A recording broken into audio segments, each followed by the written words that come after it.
صدقہ کو حقیر نہ سمجھنا. ابو ہریرہ رضی اللہ عنہ نبی کریم صلی اللہ علیہ وسلم سے روایت کرتے ہیں، آپ صلی اللہ علیہ وسلم نے فرمایا، اے مسلمان عورتوں، کوئی پڑوسن اپنی دوسری پڑوسن کو دینے کے لیے بکری کا کھر ہی ہو تو اس کو حقیر خیال نہ کرے. یعنی بکری کا پایا جو ہے، کھر جو ہے، ایک معمولی چیز ہے. عموماً لوگ اس کو دیتے ہوئے ایک دوسرے کو شرماتے ہیں یا اس کو چھوٹی چیز سمجھ کر نہیں دیتے، لیکن ہو سکتا ہے کہ دوسرا شخص اسی کا محتاج ہو. تو کوئی اگر اپنے ہمسایوں کو بکری کا کھر ہی بھیج دیتا ہے تو اس کو بھی مائنڈ نہ کرے اور اس کو بھی اپنے لیے، یعنی دینے والا اپنے لیے فائدے کی چیز سمجھے. تو فرسن عموماً اس ہڈی کو کہتے ہیں جس پر بہت تھوڑا گوشت ہوتا ہے، جیسے سری ہوتی ہے اس پہ بھی تھوڑا گوشت ہوتا ہے، پائے ہوتے ہیں، یا اسی طرح کچھ اور حصہ. اسی طرح یہ بھی اس کا معنی لیا جاتا ہے کہ یہ تو ایک مثال دی گئی پائے سے، لیکن چھوٹے سے چھوٹے ہدیے سے بھی اگر کسی کو خوش کیا جا سکتا ہے تو اس میں دیر نہیں کرنی چاہیے. اور یعنی تھوڑی مقدار میں بھی تحفہ دینے کی ترغیب ہے. اچھا، بعض لوگ یہ ہے کہ تھوڑی چیز ہو تو تحفہ نہیں دیتے، وہ کہتے ہیں یہ کیا دینا. اصل میں ہوتا ہی کہ ایک نفسیاتی سا اثر ہوتا ہے انسان کے اندر کہ میں زیادہ دوں، بڑا دوں، بہت اعلیٰ دوں تو پھر ہی حق ادا ہوگا. اور بعض اوقات اپنی حیثیت ہی نہیں ہوتی تو پھر ہم سرے سے ہی نہیں دیتے.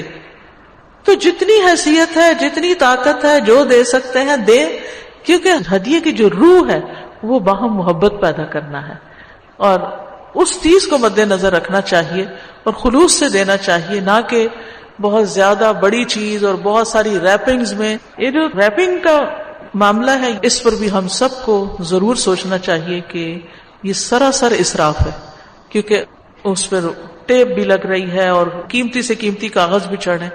ایک کاغذ کو آپ ایک دفعہ ریپ کر کے پھاڑ کے جو پھینک دیتے ہیں تو کتنے درخت کٹے ہوں گے جن کی وجہ سے یہ کاغذات تیار ہوتے ہیں، اور پھر کتنا پیسہ ان پہ لگتا ہے، اور پھر اس کا استعمال کیا ہے. یعنی جس چیز کو آپ نے استعمال ہی نہیں کرنا، صرف شو آف، صرف دکھاوا، تو اس سے بچنے کی ضرورت ہے. آپ کسی اچھے بیگ میں ڈال کے دے دیں، اس کو کسی کپڑے میں لپیٹ کے دے دیں، وہ اس کے کام آ جائے گا. پہلے زمانے میں آپ نے دیکھا ہوگا لوگ رومال بناتے تھے اور ان پہ گوٹے کی ناری لگاتے تھے اور اس سے لوگوں کو تحفہ لپیٹ کے دیتے تھے، اور پھر وہ بعد میں رومال ٹیبل پہ ڈال لیتے تھے، یہ صوفے وغیرہ پہ ڈال دیتے تھے، تو وہ کسی کام آتی تھی چیز.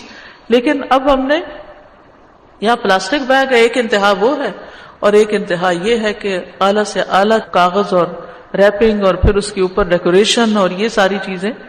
تو ضروری ہے کہ یہ چیزیں محبت بڑھائیں، اصل چیز آپ کا خلوص ہے. پھر اسی طرح یہ ہے کہ کسی کو تحفہ جو ہے وہ ضرورت کی چیز بھی دی جا سکتی ہے، جیسے ہمسائے کو ہو سکتا ہے کھانے کی چیز ضرورت ہو.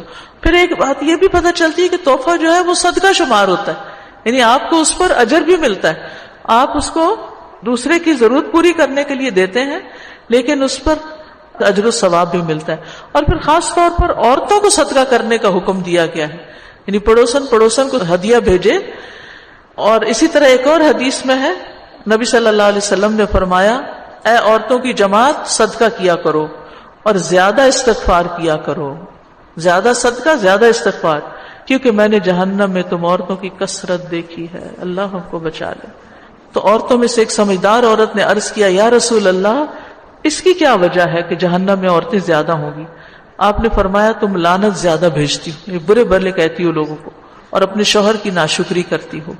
یعنی شوہر سے کبھی خوش ہی نہیں، راضی ہی نہیں، اس کی کبھی کوئی خوبی بیان ہی نہیں کرتے. عموماً ہم اس کی صرف برائیاں ہی بیان کر رہے ہوتے ہیں، خوبی نظر ہی نہیں آتی، ہو بھی تو ہم اس کو دبا جاتے ہیں. تو اس چیز کا بھی خیال رکھنا چاہیے.